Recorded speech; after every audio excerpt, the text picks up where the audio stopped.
My name is Chris Ford. I'm 64. I live in Little Silver, New Jersey. It's a small town, about an hour and a half away from New York. A lot of people in the community take the train into the city every day. I work nearby for AT&T, just about 20 minutes away. And we've lived here in this house for over 30 years.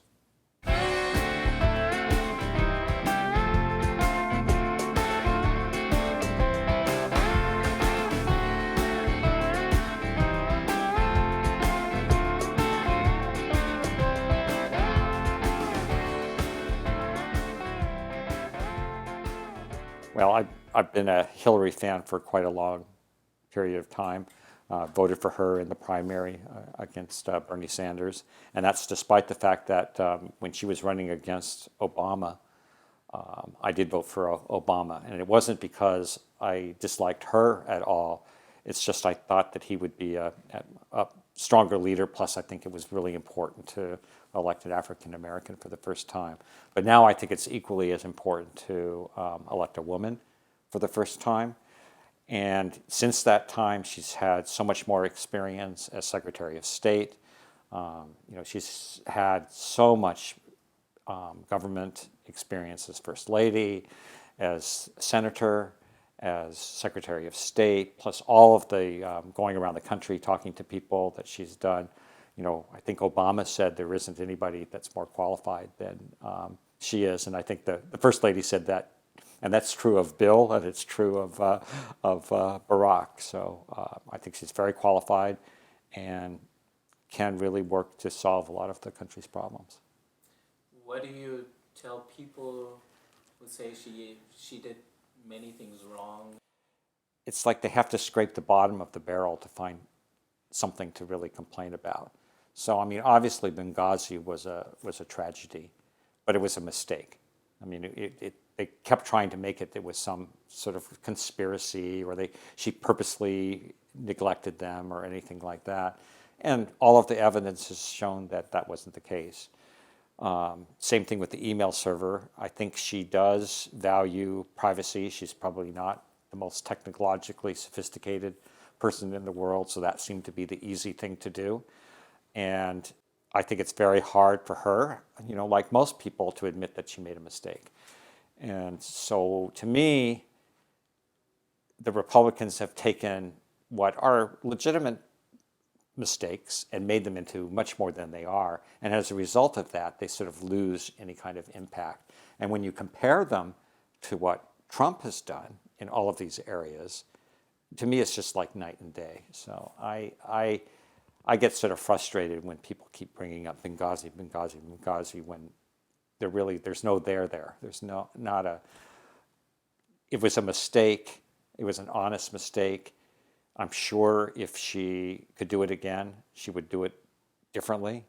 But then hindsight's always 20/20, and she doesn't have that opportunity to go back again. Speaking of Trump, I saw that your neighbor has a Trump sticker on his pickup truck.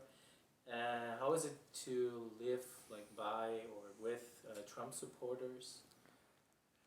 Well, this area is a very Republican area, and I'm sure as you drive around, you can see there are many more Trump signs than there are Hillary signs. But we felt very strongly that we wanted people to know that we were for Hillary. So we went online, ordered a sign. Cost you about $20 to get a sign. We put it out right at the street, and it was great. And a couple of times people would walk by and say, "Oh, I love your sign." I never had anybody say, I don't like your sign, but a couple of times, it's sort of like coming out of the Democratic closet, where, oh, okay, it's safe to say something here. And but then somebody stole it. So we were determined that we'd get another one. So we went online, ordered another sign. This one we put back a little closer to the house so that people wouldn't get it. But when I was talking to my neighbor, who's a real Trump supporter, he was very, very upset that somebody had come and taken our sign, and just like I would never imagine trying to peel off his Trump bumper sticker.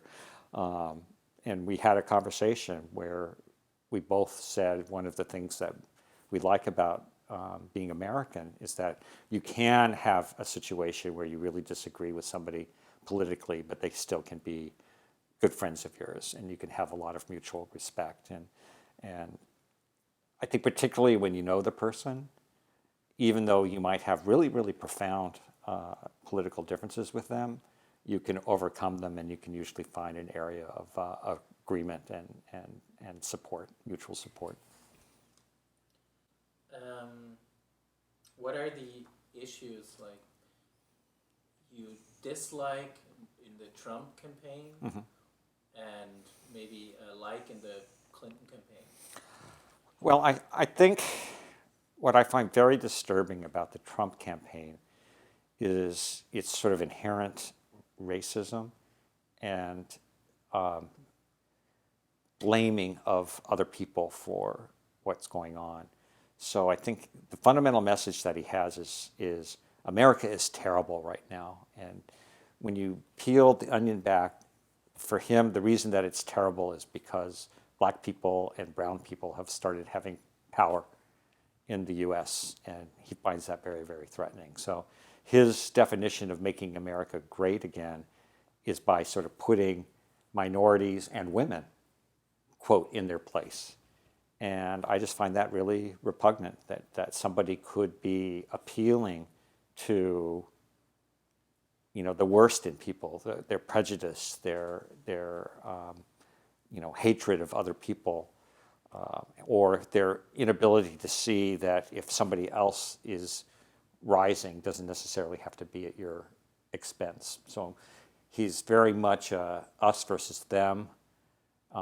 There's only a small amount of pie to share, and anything that somebody else gets, I don't get. So it's a very, very selfish, very, very self-centered philosophy that I really don't find appealing at all. In fact, it's worse than that. It's, I think, really antithetical to what the United States stands for. I think Hillary, on the other hand, has always emphasized, I think she wrote a book called It Takes a Village, that all of the things that we value as a society involve the cooperation of different people within the society and within the community. And that's what makes you strong. And diversity is what makes you strong. By having not everybody be the same, but having different points of view, different attitudes, you end up with something stronger than you would with just a unified, uniform, non-thinking kind of approach. So I wanted to ask one question with the Clinton campaign. What do you think of like the allegations made about her health situation? Oh, I think they're just completely bogus. I mean, I think that, she's 68 years old, 60, I guess almost 69, So sure, she's not going to be as athletic as, say, a 25-year-old is going to be, but then neither is he. He's overweight, stuff like that. I think he just uses that as a deflection from what the real issues were going to be. I mean, you're not running a marathon. You are running a marathon. She clearly can keep up at quite a pace, and certainly can keep her brains with her in very high stressful types of situations, which he can't. I mean, he when you push him, just speaks gibberish, and she can have very polished, logical answers. So I think it's just part of the right wing's attempt to delegitimize all of the leaders on the Democratic side. So they did that to Obama in terms of saying he wasn't really an American, and now they're doing it to her, saying that she's not healthy. And if anything, I don't think you'd want to stand up to her schedule. Most people wouldn't want to do that. And I think she also made the good point, when he was making fun of her because she was preparing for the debate, and he was sort of proud of the fact that he wasn't. Well, being the president is a hard job, and I think I'd rather have somebody who put in the hard work. It's the work isn't just standing up and giving speeches to 2,000 people. The hard work is listening to people in a meeting where there's no consensus and nobody's agreeing and everybody's talking past each other and trying to get that group of people to come up with a unified course of action. And I think she can do that. So at the end, what is your, like in 3 weeks we have the election, what is your forecast? I think she's going to win. I do think she's going to win. I predict that, unfortunately, it won't be quite as big of a landslide as some of the polls seem to think that it's going to be.